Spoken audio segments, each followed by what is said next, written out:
ये बात कुछ महीनों पहले की है। मेरे साथ मेरा एक बेस्ट फ्रेंड था जिसका नाम चीज़ था। उन दिनों जब भी हम बोर हुआ करते थे, हम जंगल में घूमने निकल जाया करते थे। हमें अपने घर के आसपास के जंगल में नई नई जगहों और चीज़ों के बारे में जानना बहुत ही अच्छा लगता था। कई बार हम जंगल के रास्ते से दीवार कूदकर दूसरों की प्रॉपर्टीज़ में भी चले जाते थे, और सबसे ज़्यादा मज़ा हमें ये सोच कर आता था कि सिक्योरिटी गार्ड को हमारे आने जाने के बारे में कुछ पता ही नहीं चलता। लेकिन इस घटना के बाद ये सब कुछ बदल गया, और उस दिन के बाद हम कभी ऐसी प्रॉपर्टी में दोबारा नहीं गए। एक दिन हम हमेशा की तरह जंगल में घूम रहे थे, लेकिन अचानक से मौसम खराब हो गया। आसमान काला होता जा रहा था और वो जंगल भी बहुत ही ज़्यादा घना था, जिसके कारण वहाँ बहुत अंधेरा हो गया।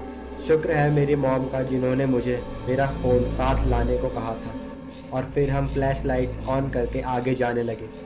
तभी हमने देखा कि सामने कुछ झाड़ियाँ हिल रही है और वहाँ से कुछ आवाज़ भी आ रही थी। हम तुरंत वहाँ रुक गए और वहाँ देखने लगे। तभी चीज़ ने डरी हुई आवाज़ में बोला, भाई सुन, मुझे लगता है हमें वापस चलना चाहिए।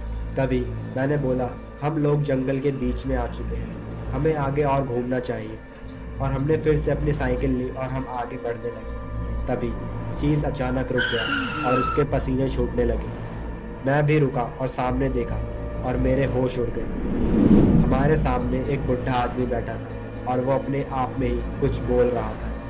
हम कुछ सुन नहीं पा रहे थे, लेकिन हम उसे साफ साफ देख सकते थे क्योंकि उसने बहुत सारी कैंडल्स जला रखी थी। तभी चीज़ ने अपनी फिंगर्स की मदद से मुझे कुछ दिखाया और मैंने नोटिस किया यहाँ कुछ गलत हो रहा है। उसके चारों तरफ खोपड़ियों का सर्कल था।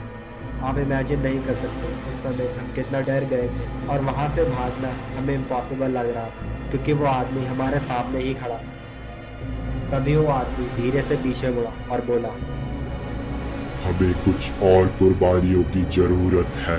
और उसने एक चाकू निकाला और हमारी तरफ तेजी से आने लगा। मैंने चिल्लाते हुए अपना हेलमेट निकाला और उस आदमी पे दे मारा, और उसी समय चीज़ ने एक बड़े स्टोन से उसको मारा, और वो मेरे हेलमेट से तो बच गया, लेकिन लगेली वो स्टोन उसकी खोपड़ी में सीधा लगा और वो आदमी वहीं गिर गया।